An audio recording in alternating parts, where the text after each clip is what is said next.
Friends அஸ்ஸலாமு அலைக்கும் welcome to Ikram Banu life style. நீங்கள் இப்போ தான் ஃபஸ்ட் டைம் நம்ம வீடியோஸ் பார்க்குறீங்க அப்படின்னா நம்ம சேனலை சப்ஸ்கிரைப் பண்ணிக்கோங்க. கூடவே ஆல் அப்படிங்கிற பெல் ஐக்கானை கிளிக் பண்ணிக்கோங்க. அப்போ தான் நான் போடுற வீடியோஸ் உடனுக்குடனே நோட்டிஃபிகேஷனாக வரும். வாங்க வீடியோக்குள்ளே போகலாம். சிக்கன் பிரியாணி செய்கிறதுக்கு முன்னாடி ஒரு சின்ன டிப் பார்த்துக்கலாம். நம்ம சிக்கனை வந்து நல்லா வாஷ் பண்ணிவிட்டு அது கூட வந்து மிளகாய் தூள், மஞ்சள் தூள், உப்பு கலந்து ஒரு 1/2 hour நல்லா ஊற வச்சுக்கலாம்.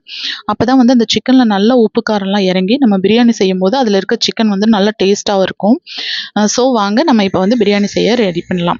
ஒரு கடாய் வச்சு நல்ல ஒரு அகலமான பாத்திரம் வச்சு அதில் ஆயில் விட்டு பெரிய வெங்காயம், இஞ்சி, பூண்டு, சின்ன வெங்காயம் நல்லா அரைச்சிருக்கேன். அந்த பேஸ்ட் உள்ள சேர்த்துக்கலாம். மிளகாய்த்தூள், கரம் மசாலா, பச்சை மிளகாய், தக்காளி, புதினா இலைகள், மல்லி இலைகள் எல்லாத்தையுமே 1 by 1 நல்லா வந்து வதக்கிக்கலாம். அதுக்கப்புறமா வந்துட்டு தண்ணி சேர்த்துக்கலாம்.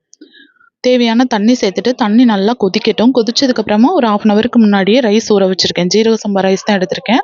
அதை ஊற வச்சுருக்கேன். அதையும் நல்லா உள்ளே சேர்த்துட்டு நெய், எலுமிச்சம்பழம் எல்லாத்தையும் உள்ளே சேர்த்துட்டு நல்லா கொதிக்க வச்சிடலாம். கீழே வந்து இந்த மாதிரி ஒரு தவா வச்சுட்டு மேலே வந்து வெயிட் வைக்கும்போது சாப்பாடு வந்து நல்லா சூப்பராக வந்து நமக்கு வந்துடும்.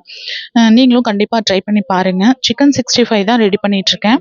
நல்லா வந்துட்டு ஃபஸ்ட்டு ஆயில் நல்லா ஹீட் ஆகணும். அதுக்கப்புறமா வந்து நம்ம சிக்கன் ரெடி பண்ணி வச்சுருக்கோம் இல்லையா, அதை போட்டுட்டு நம்ம நல்லா பொரிச்சு எடுத்துக்கலாம். அப்புறம் வந்துட்டு தயிர் தான், தயிர் பச்சடி, சிக்கன் 65 பிரியாணி. இன்னைக்கு லஞ்ச் வந்து ரொம்ப சூப்பராக முடிஞ்சுச்சு. உங்கள் லஞ்ச் என்னன்னு மறக்காமல் கமெண்ட் பண்ணுங்கள்.